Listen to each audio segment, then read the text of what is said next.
Hello दोस्तों, आपका स्वागत है हमारे यूट्यूब चैनल पर। तो आज हम इस वीडियो में डिस्कशन करने वाले हैं मेजरमेंट ऑफ सरफेस टेंशन के बारे में, यानी कि लिक्विड के सरफेस टेंशन को किन किन तरीकों से मेजरमेंट किया जा सकता है, यानी कि किन किन तरीकों से उसका मेजरमेंट किया जा सकता है। तो चलिए हम इसका पहला वाला जो मेथड है इसको हम देख लेते हैं। हालांकि इसमें 4-5 मेथड और हैं, तो हम बारी बारी से उन सभी के बारे में डिस्कशन करेंगे। तो इस वीडियो में हम कौन सा मेथड देखने वाले हैं, द कैपिलरी राइज मेथड। अब देखिए, इसमें हम सबसे पहले फिगर के बेस पे समझ लेते हैं। देखिए यहाँ पे एक कंटेनर है, इसमें लिक्विड भरा हुआ है और ये जो कैपिलरी ट्यूब है जिसको लिक्विड में डिप किया जा रहा है। तो इस कंडीशन में दो हमें कंडीशन प्राप्त होगी। एक बार तो जो लिक्विड होगा वो कैपिलरी ट्यूब में ऊपर पहुंच जाएगा और दूसरी वाली कंडीशन में वो पहले वाले मेन पॉइंट से जितना उसका पहले लिक्विड है कंटेनर में उससे वह नीचे ही रहेगा। ठीक, तो अब हम इसके कंडीशन के बारे में जान लेते हैं कि किन कंडीशन में यह कैपिलरी ट्यूब में ऊपर पहुंच जाएगा और किस कंडीशन में यह कैपिलरी ट्यूब के पहले वाले पॉइंट से, यानी कि कंटेनर के जो लिक्विड पहले वाला पॉइंट है उससे नीचे ही रहेगा। तो देखिए, मैं यहाँ पे पहले रफली बता देती हूँ।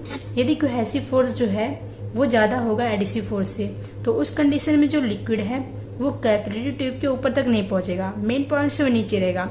लेकिन यदि एडिसिव फोर्स ज़्यादा है कोहेसिव फोर्स से, तो जो लिक्विड है वो कैपिलरी ट्यूब के ऊपर तक पहुंच जाएगा पहले वाली पॉइंट से, यानी कि अपवर्ड पहुंच जाएगा।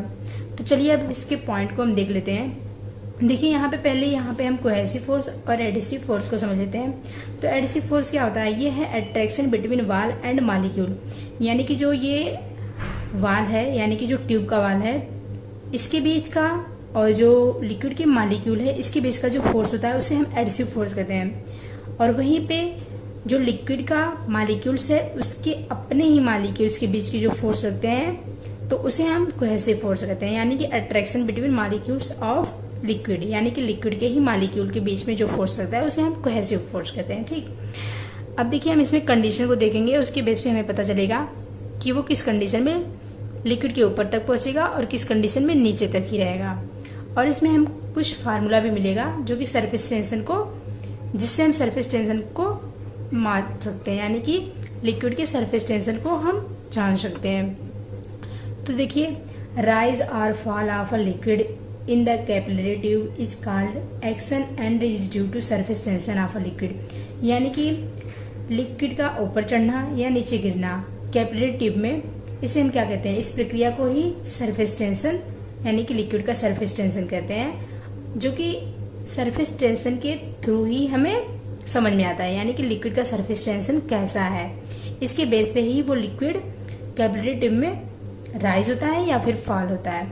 तो देखिए पहला कंडीशन क्या है, if adhesive force attraction between liquid molecule surface of capillary tube is greater than cohesive force, यानी कि attraction among the molecule of liquid, the liquid will rise in the tube, यानी कि यदि एडिसिव फोर्स ज़्यादा है cohesive force से, मतलब जो attraction between liquid molecule and surface of capillary tube जो है उसके बीच का जो अट्रैक्शन फोर्स है वो ज़्यादा है, attraction among the molecules of liquid, यानी कि लिक्विड के मॉलिक्यूल्स के बीच के जो फोर्स है उससे ज़्यादा है, तो उस कंडीशन में जो लिक्विड है वो ट्यूब के ऊपर चढ़ेगा, यानी कि उसका जो लिक्विड का मॉलिक्यूल है वो ट्यूब के ऊपर तक पहुँचेगा। ठीक, यानी कि अपवर्ड साइड में मूव करेगा। ठीक, अब हम इसमें कुछ एंगल देख लेते हैं कि उसके एंगल को हम क्या कहते हैं।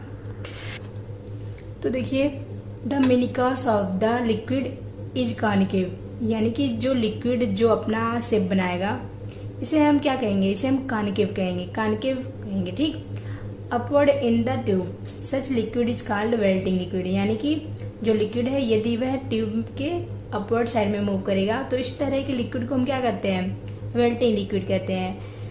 Along of contact is smaller than 90 with the liquid, यानी कि जो लिक्विड होगा, जो उसके मॉलिक्यूल्स होंगे जो ट्यूब को भिगोएंगे, वो जो ट्यूब है उसी को हम सॉलिड बोल रहे हैं, यानी कि जो लिक्विड है और जो ट्यूब है उसके बीच का जो एंगल होगा वो 90 डिग्री से कम बनेगा और वो कैसा होगा, वो कॉनकेव लाइक होगा। ठीक, अब हम अगला पॉइंट देखते हैं, जिस कंडीशन में वो ट्यूब के नीचे ही रहेगा, यानी कि जो लिक्विड का पहला वाला जो मेन पॉइंट तक था उससे ही नीचे रहेगा। तो देखिए, if cohesive force attraction among liquid molecule is greater than adhesive force attraction between liquid molecule and surface of capillary. The liquid will detach from surface of liquid. Liquid does not wet the tube because the liquid is convex. Its level far within the tube. For अब देखिए इसका मतलब क्या है, जो cohesive force है, पहले वाले कंडीशन में क्या था, एडिसिव फोर्स ज़्यादा था, इस कंडीशन में क्या है, कोहेसिव फोर्स ज़्यादा होगा। यानी कि cohesive force attraction among liquid molecule, यानी कि जो मालिक्यूल्स के बीच का जो फोर्स है वो यदि ज़्यादा होगा एडिसिव फोर्स से, यानी कि जो attraction between liquid molecules and surface of capillary, यानी कि जो ट्यूब का जो कैपिलरी का जो सरफेस है उसकी सतह और लिक्विड के बीच का जो मालिक्यूल है उसके बीच का जो फोर्स है, यदि उससे लिक्विड का जो मालिक्यूल है उनके बीच का जो फोर्स है वो ज़्यादा होगा, तो उस कंडीशन में जो लिक्विड होगा वो डिटैच्ड होगा from the surface of solid. Solid मतलब जो ये ट्यूब है इसी के सरफेस को हम सॉलिड बोल रहे हैं, यानी कि उससे डिटैच्ड होगा, मतलब कि उसको टच नहीं करना चाहेगा, उससे नीचे ही रहेगा, ठीक, यानी कि ऊपर नहीं जाएगा। तो liquid does not wet the tube, यानी कि जो लिक्विड है वो ट्यूब को नहीं भिगोएगा, यानी कि ऊपर नहीं जाएगा, अपवर्ड साइड नहीं मूव करेगा। Then because the liquid is convex, तो इस कंडीशन में जो कॉन्वेक्स होगा, यानी कि देखिए कॉन्वेक्स इस तरीके का होता है और कॉनकेव इस तरीके का होता है। कॉनकेव ये वाला पॉइंट है, ठीक, यानी कि ये कॉनकेव है और ये कॉन्वेक्स है। तो इस कंडीशन में हमें ये क्या होगा, it level fall with the tube, यानी कि जो लिक्विड का मॉलिक्यूल है वह नीचे गिर जाएगा ट्यूब में, यानी कि ट्यूब से नीचे ही रहेगा।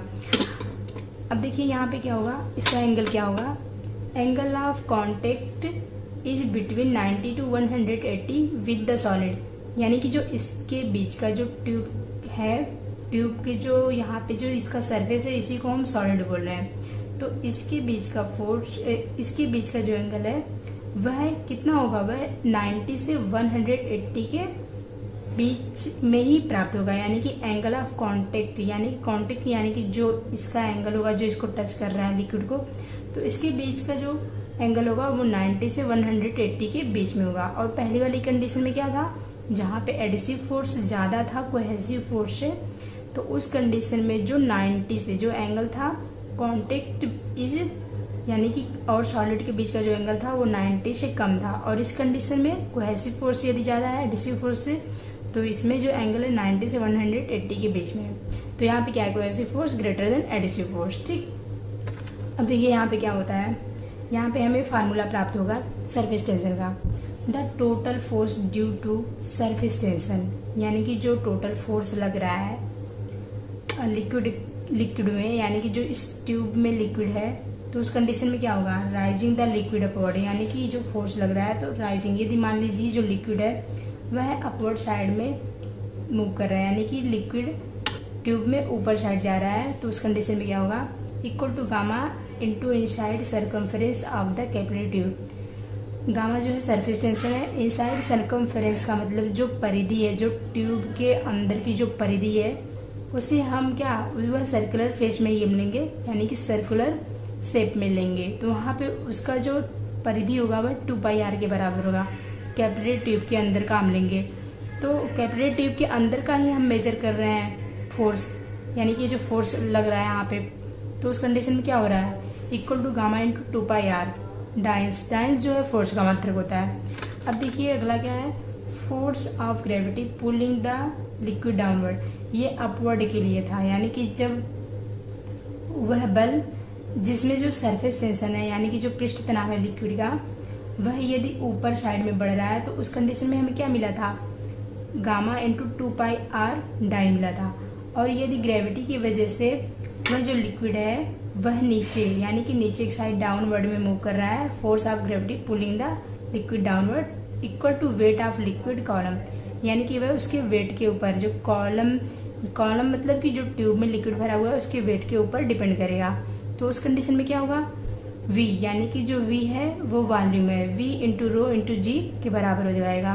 तो यहाँ पे भी फोर्स का मात्रक डाई नहीं लेंगे, तो इस कंडीशन में हमें क्या मिलेगा, v इक्वल टू जो है वॉल्यूम ऑफ लिक्विड कॉलम है, और रो जो है डेंसिटी ऑफ लिक्विड है, जी इक्वल टू ग्रेविटी है। देखिए ये पहली वाली कंडीशन के लिए फार्मूला था, ये दूसरी वाली कंडीशन के लिए, यानी कि जब डाउनवर्ड में लिक्विड है और यहाँ पे अपवर्ड में लिक्विड है ट्यूब में, ठीक, यानी कि ऊपर साइड पहुँच गया है और इसमें नीचे की साइड खींचा जा रहा है, यानी कि ग्रेविटी के थ्रू, ठीक। तो उस कंडीशन में हमें क्या मिला है, वी रो जी डाइन, और पहले वाली कंडीशन में रो इंटू 2πr के बराबर मिला है। ठीक, अब हम इसको इक्विलिब्रियम पोजीशन में देखते हैं कि इक्विलिब्रियम पोजीशन में क्या हमें मिलता है। हेंस एट इक्विलिब्रियम यानी कि liquid not move upward and not downward, then क्या होगा यहाँ पे 2πr into gamma equal to πr² h rho G upon we.